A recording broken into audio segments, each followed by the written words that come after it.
You guys are never gonna believe this. I went to the nail salon this morning, got home, everything was fine and dandy. I put my feet up to start reading, and I realized my pinky toe wasn't painted with nail polish. What the heck? Welcome back if you're new. My name is Kristen, and you've reached my little corner of the internet. Sorry for that interesting TMI blurb at the beginning of the video. No, I'm not going to show you my pinky toe because that means you get to see my feet, and I am not showing you my feet for free on the internet. But today we are picking out my August TBR. Huh? August? Are we sure it's August? You know what I am thankful for with August, though? The back to school commercials have started on TV, and I don't get anxiety from them anymore. So that's a big win because I'm not in school. So that's why, if you didn't connect the dots. But anyway, again, we are choosing my August TBR today. I am back with my... I'm spilling everything. We are back with my bookish bingo, picking the prompts for my TBR, and I'm excited.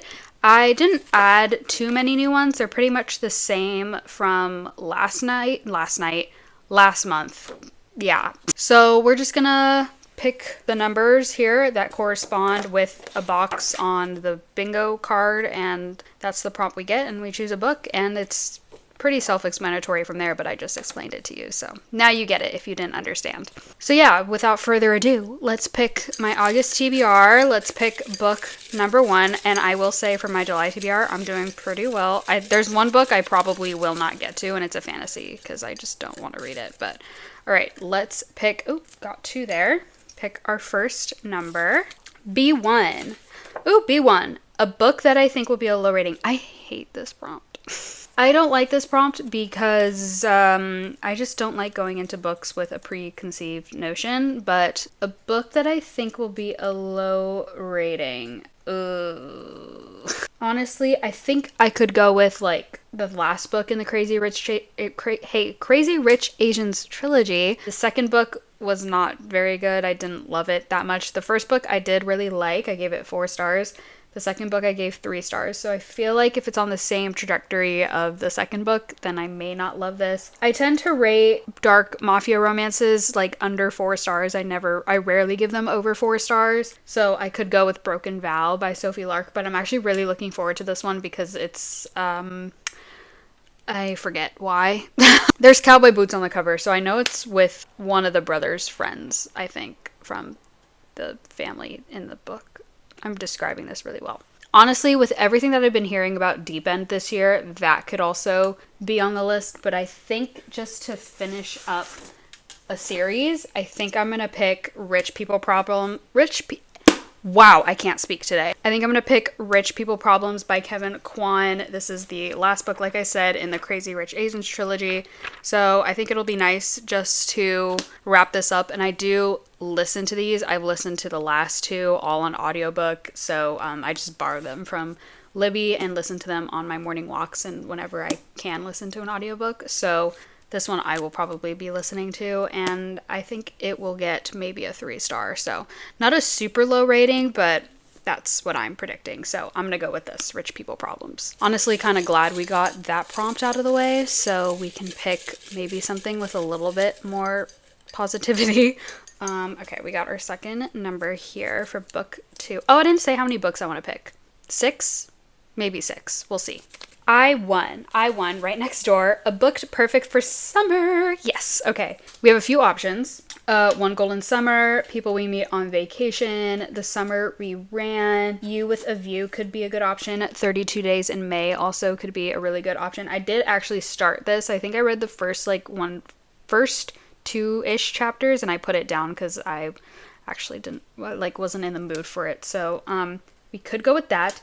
I am curious about The Summer We Ran. Gosh, I can't say any words today. This looks like it might be dual POV, but it's about 2 people, Tess and Grant, who are next door neighbors, and they have this summer of teenage love, and then 2 decades go by and they are both running for governor of Virginia. And secrets from their summer threaten to shatter their families, their political futures, and the memory of the first love that shaped their lives. So I think I'm going to pick this one. I don't remember why I bought this. It the cover looked pretty and it said summer, and I was like, cute, okay, I'll get it. And it looks like it's dual POV, so this looks promising. I'm excited for this. I want to squeeze this in, obviously, before summer is over, so I think we're going to go with this, The Summer We Ran by Audrey Ingram. Also, never heard of this author either, never read anything by her, so I'm very curious to see how the writing is, but looks like a cute story based on the summary.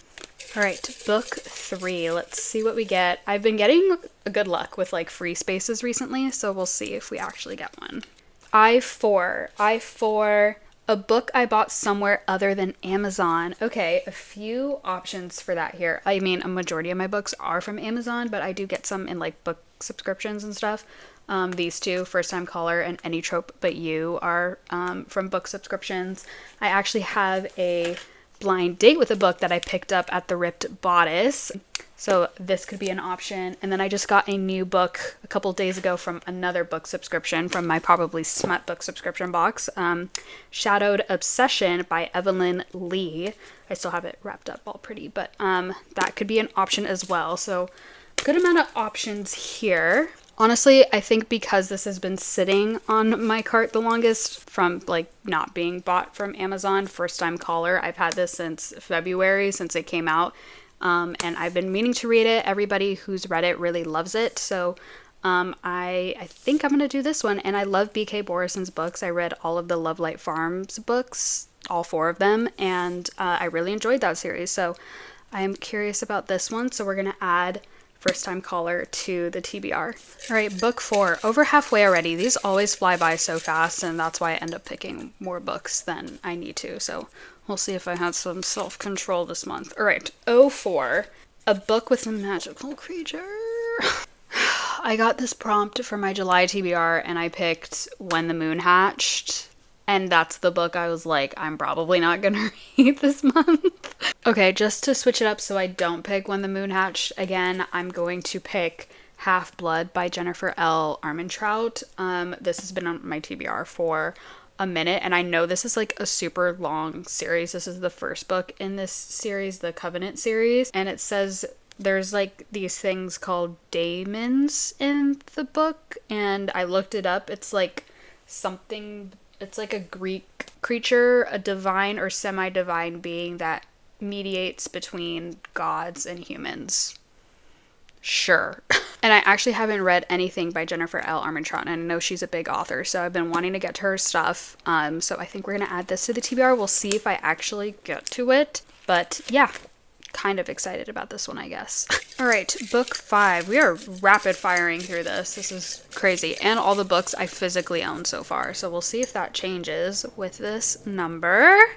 01. A book written by a male author. And automatically my brain goes to Red Rising and Stephen King's Billy Summers. So we're just gonna have to choose between the two. I don't know what the vibe is. Gosh, I hear so many things about Red Rising, and it's just like, I need to be set into like the proper brain capacity, I think, in order to read this. And then I've never read a Stephen King novel, and I've been meaning to read one, but I feel like I want to save this one more for like deeper into the fall time, just because it's more of a like mystery thriller-esque type of book, I think. So I think I'm gonna go with Red Rising.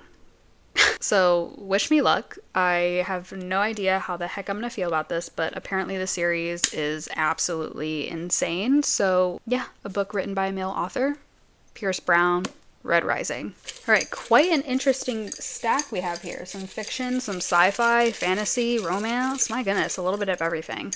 Let's pick our next book. Book number 6. Yeah, book number 6 already. Wow. G5. A book with the lowest rating on Goodreads. Interesting. Okay, I feel like it might be Rich People Problems. But if there's a book about, like, there's probably going to be a book about that for, obviously, duh. Okay, I need to stop rambling. Let me find this out. Oh my gosh. You're never going to believe this. It's The Summer We Ran is the lowest. And then People We Meet on Vacation is right above it. Okay, so we have The Summer We Ran at a 3.67 and People We Meet on Vacation at a 3.85. So I think we're going to choose People We Meet on Vacation, another summer book, which I am so thrilled about. But this is Alex and Poppy's story, and they've been popping up in other M-Hen books that I've been reading, so I am super excited to get into this, and I'm shocked about the 3.85 rating, so I'm curious to see what I'm going to rate this. This is either people's favorite or least favorite, so I'm curious where this is going to stand on my M-Hen list as well. Alright, I don't mind picking one more. 7, why not? Oh, this one fell out, so let's just do this one. I, too, a character with a book with a character who is a scientist. Ooh. I think obviously we have to pick an Ali Hazelwood book, The Love on the Brain by Ali Hazelwood. Hello. So it looks like B is a neuroengineer for NASA something or other, and then Levi, who also probably works at NASA. So close enough for me. I'm currently reading Problematic Summer Romance, and it's going okay, but I've had Love on the Brain on my list for a while because I'm trying to work through her backlist, and especially her STEM romances, so very excited about this one. A lot of people didn't love it as much as her other ones, so, and I loved The Love Hypothesis, which, can we talk about, hello, the casting? Thank you so much. But I loved The Love Hypothesis, and I loved Love Theoretically. Hey. So I'm curious about Love on the Brain, so we're going to pick this as our last book for our August TBR. Alright, and here are the 7 books I picked for my August TBR. Let's run it back and talk about what we picked. For a book that I think will be a low rating, I picked Rich People Problems by Kevin Kwan. A book perfect for summer, I picked The Summer We Ran by Audrey Ingram. For a book that I bought somewhere other than Amazon, I picked First Time Caller by B.K. Borison. For a book with a magical creature, I picked Half Blood by Jennifer L. Armentrout. For a book written by a male author, I picked Red Rising Hay by Pierce Brown. For a book with the lowest rating on Goodreads from my physical TBR, People We Meet on Vacation by Emily Henry. And a book with a character who is a scientist, Love on the Brain by Ali Hazelwood. Quite a mixture and interesting stack we have for August. I'm very excited to dive into August and all the good reads that I will have next month. But that is everything for today's video for my August TBR. If you liked this video, make sure to give it a like and comment down below what book you're most looking forward to reading in August. And please don't forget to subscribe if you want to come back for more book videos in my little corner of the internet. The links to all my social media are down below, my Goodreads and Fable included. You can friend request me on Goodreads and I will accept your friend requests, and you can follow me on Fable and I will follow you back on Fable. And that is all for today's video, and that is all I have for you today, and I hope to see you guys in another video soon. Alright, bye!